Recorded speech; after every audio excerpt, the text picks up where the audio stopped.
One Christmas, my wife bought me a dog. Rather than think up a name for it, I took him for a walk in a cemetery and named him after the first gravestone he showed an interest in. Well, that's lovely and festive, isn't it? Please, Steve. What was on the initial gravestone? John Samuels. John Samuels. So your dog is called John Samuels? Dog is called John Samuels. And this... He's a Bedlington Terrier.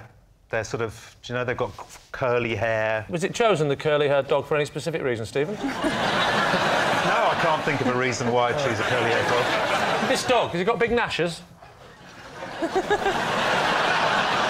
Lee, I'm not sure where this is going. It's Christmas. It's Christmas. Oh, yeah, sorry. This dog, has it got big gnashers? Happy Christmas.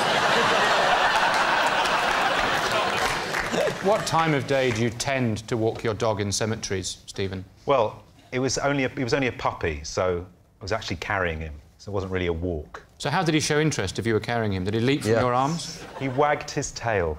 Wagged his tail. And up until that point, he hadn't wagged his tail. OK. He'd had a really miserable Christmas. He'd had a miserable walk or carry, everything. Here's the story. I'd asked my wife, if you're watching this, to cover John Samuel's ears.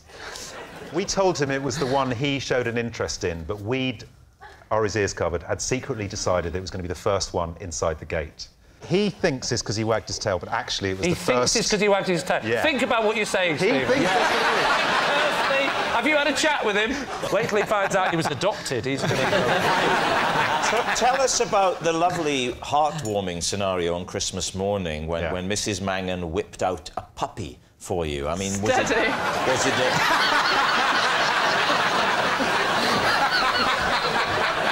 I think you know full well that's not what I meant, Miranda. How did she present the puppy to you?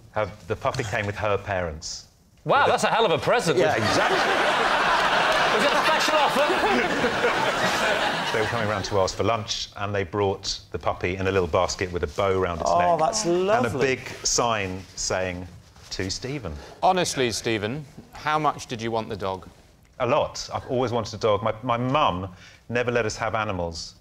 We had a cat once, but it wasn't allowed in the house. You haven't really got the cat, then, have you, in that case? Did she just point at cats and say, yeah, that belongs to us? We had a cat, but he wasn't allowed in the house. Well, there was a room... In that case, we own a cow. Is this the first time you've done this? Yeah, we only have one dog. Pets, We've got one dog, that's it. No. You got any children? 2 children. How did you name them? What, Burger King and Boots? So what are you thinking, Lee? Does this sound truthful to you? I'm not sure, really. What do you think, Barry? Too much erratic detail in it. I don't think the narrative holds together. Miles? I think this couldn't be less true. You don't think it could be less true? No. What if it's a lie? That's definitely less true if it's a lie, isn't it? If I'm going to talk less. semantics with someone tonight, Lee, it won't be you. I love having Miles on the show. He's the only person in the world that can make David Mitchell sound like Danny Dyer. I don't believe Stephen. So you think it's a lie? I do think it's a lie. You think it's a lie? Yes. Well, I disagree with you, so I think it's not true. Right, Stephen, were you telling the truth, or were you telling a lie? Amazingly, it's a lie!